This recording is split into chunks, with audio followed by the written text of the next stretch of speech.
주택 청약을 하려다 보니 용어부터가 낯설게 느껴집니다. 이번 영상에서는 청약 용어에 대해 하나씩 알아보며 청약 당첨에 한 걸음 더 가까워져 보겠습니다.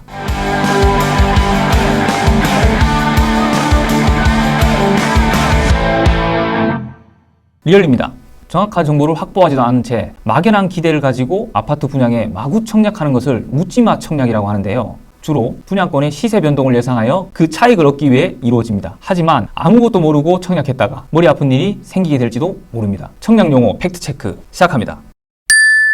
먼저 당첨권, 당첨자. 이는 청약 후 추첨 등에 의해서 뽑힌 것을 말합니다. 그리고 분양권은 주택을 공급받는 자로 선정된 지위를 말하는데요. 청약 당첨 후 정당 계약일에 계약서를 적으면 분양권을 가지고 있게 되는 것입니다. 분양권과 입주권을 헷갈려 하시는 분들도 계시는데, 입주권은 주택의 입주자로 선정된 지위를 뜻하지만 이것이 재개발이나 재건축 같은 정비 사업이 진행되는 구역의 토지나 주택을 가지고 있던 주민에게 조합원 자격으로 새 아파트에 들어갈 수 있는 권리를 뜻합니다. 우리가 알아야 될 것은 분양권이겠죠. 그럼 분양권을 가지려면 청약을 해야 되는데요. 청약 통장이 필요할 것입니다. 청약 통장, 즉 입주자 저축은 청약을 할 수 있는 자격이라 했습니다. 주택 청약 종합저축, 청약저축, 청약부금, 청약예금, 이 네 가지 종류의 통장을 통틀어 이루는 말이며, 가입자가 일정 조건을 만족하면 주택 청약의 우선권을 받게 되는 것이죠. 다음으로 청약홈, 한국부동산원 청약홈에서 청약을 신청하고 당첨자 조회라든지 청약 일정 등 여러 가지 정보를 확인할 수 있습니다.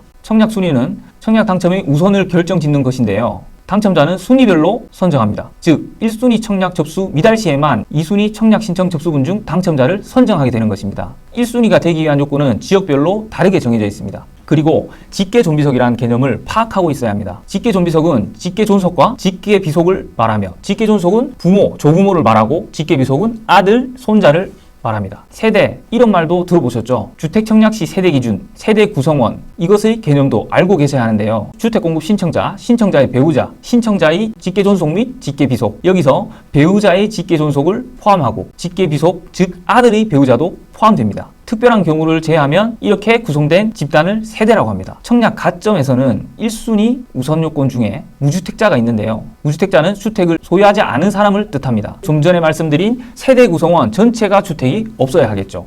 만약 본인의 배우자가 친정집으로 전입신고가 되어 있다면 그 등본에 함께 있는 부모님이 주택이 있다면 유주택자, 즉 주택이 있는 곳으로 판단되게 되겠죠. 여기서 무주택 세대 구성원이란 세대에 속한 자 전원이 주택을 소유하고 있지 않는 세대 구성원을 뜻합니다. 주택 청약에 있어 부양가족의 개념은 입주자 모집 공고일 현재 주택 공급 신청자와 같은 세대별 주민등록표 등본에 등재된 배우자, 직계존속, 직계비속인 자녀, 손자입니다. 만약 주택 청약 시 세대 기준 주택수, 즉 무주택 여부, 부양가족 등을 잘못 판단하여 당첨 후 다시 당첨이 취소되는 경우를 부적격이라고 합니다. 주택수, 부양가족을 판단하는 것에 오류가 많이 발생하곤 하는데요. 이 영상은 용어들의 개념을 이해하기 위함이기에 자세한 사항은 주제별로 나누어 뒤에 예외사항을 포함하여 따로 상세히 설명드리도록 하겠습니다. 일반공급, 특별공급이나 가점제, 추첨제 등의 개념은 이전 영상에서 말씀드렸고요. 우선공급은 일반인과 청약 경쟁을 하되 특정 조건을 갖춘 자에게 우선권을 주는 것을 말합니다. 특정 조건에는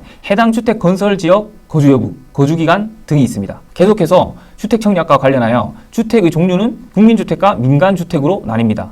주택의 종류에 따라 청약 자격, 당첨자 선정 방식, 재당첨 제한 등이 다르게 적용되는데요. 먼저 국민주택, 즉 공공분양은 쉽게 말해 국가가 하는 것. 국가, 지방자치단체, LH 및 지방공사가 건설하는 주거 전용 면적이 85제곱미터 이하의 주택. 국가나 지방자치단체의 재정 또는 주택도시기금의 지원을 받아 건설 개량하는 주거 전용 면적 85제곱미터 이하의 주택을 말합니다. 여기서 전용 면적 85제곱미터, 즉 국민주택 규모, 이것이 뭐냐면 우리가 흔히 말하는 평으로 바꿔서 말하자면 33평에서 35평의 아파트라 생각하시면 될 것 같습니다. 반면 민영주택, 즉 민간분양은 국민주택을 제외한 주택을 민영주택이라 합니다. 민간 건설사에서 지어 파는 아파트로 우리가 흔히 알고 있는 브랜드 아파트들이 해당되겠죠.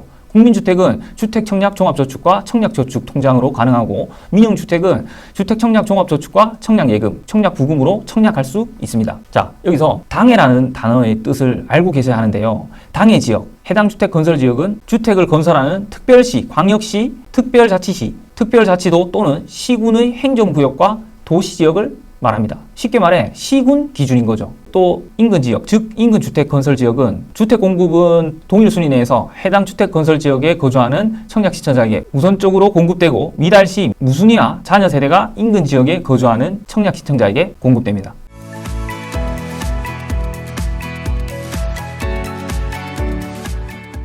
다음으로 규제 지역과 비규제 지역. 먼저 규제 지역은 투기가열지구나 청약가열지역을 말합니다. 먼저 청약하는 지역이 규제 지역에 속하는지를 체크해 보아야 합니다. 규제 지역에는 1순위 청약 조건이 강화되고 가점제에서 무주택자가 유리해집니다. 그리고 대출 가능 금액이 달라지게 되고 규제 지역의 재당첨 제한이 적용됩니다. 여기서 재당첨 제한은 투기가열지구는 10년 제한, 청약가열지역은 7년 제한으로 하는데 본인은 물론 그 세대원들도 앞으로 재당첨 제한 기간 동안에는 다른 분양주택에 청약할 수 없도록 되어 있습니다. 이러한 재당첨 제한은 당첨 후 실제 계약했는지 여부와 상관없이 적용되며 계약을 포기한다 하더라도 재당첨 제한 기간 동안에는 청약할 수 없으니 주의를 요합니다.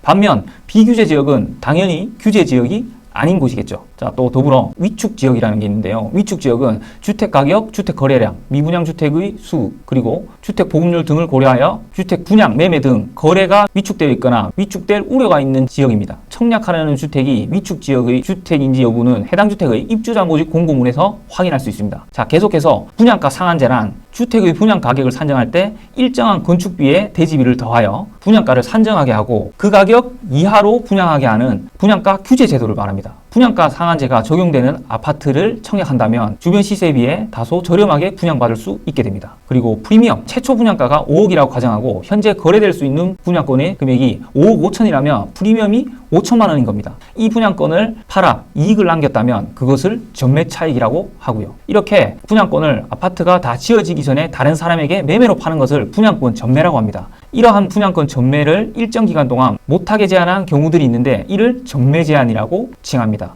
또 전매 제한뿐만 아니라 더 강화된 기준도 있습니다. 바로 의무거주 기간인데요. 의무거주 기간은 일정 아파트를 분양받고 실제 완공된 후 다른 사람에게 전세를 주거나 월세를 주지 못하고 본인이 직접 들어가서 이 의무거주 기간을 채워야 합니다. 만약 의무거주 기간이 5년이라면 5년 동안 팔지도 세를 주지도 못하고 본인만 살 수 있습니다. 또 사전 청약이란 본 청약에 앞서 1, 2년 전 일부 물량을 정해 사전에 미리 청약하는 제도를 말합니다. 사전 청약의 청약 요건은 본 청약과 동일하고요. 사전 청약에 당첨된 사람은 본 청약까지 자격을 유지하면 100% 당첨됩니다. 또 본 청약 전까지 재당첨 제한이 없어 다른 일반 아파트를 청약할 수도 있고요. 만약 마음이 바뀌어 다른 곳이 마음에 든다, 이런 경우가 있을 수도 있고 본 청약 시 분양가가 생각보다 비싸다고 생각되는 경우 포기하면 됩니다. 포기하더라도 별도의 페널티가 사전 청약에는 없습니다. 다음으로 대출 관련 용어를 말씀드릴게요. LTV는 주택 담보 인정 비율. 이것은 주택을 담보로 최대 얼마까지 대출받을 수 있는지. 예를 들어 5억짜리 아파트 LTV 비율이 60%다.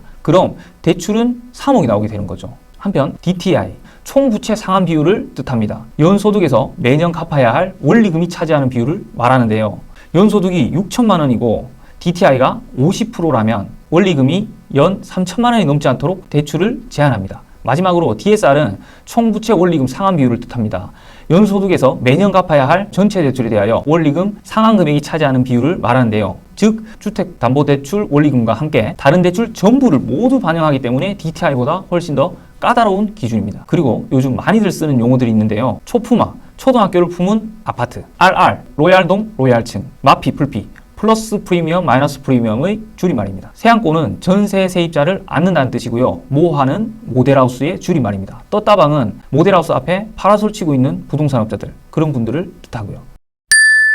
청약을 위해서 알아야 할 기초적인 용어들은 체크해봤으니 앞으로 진도를 계속 나가보도록 하겠습니다. 이외에도 다양한 용어들이 있겠지만 해당 영상들에서 추가적으로 말씀드리는 것으로 하겠습니다. 구독과 좋아요 부탁드립니다. 리얼리였습니다.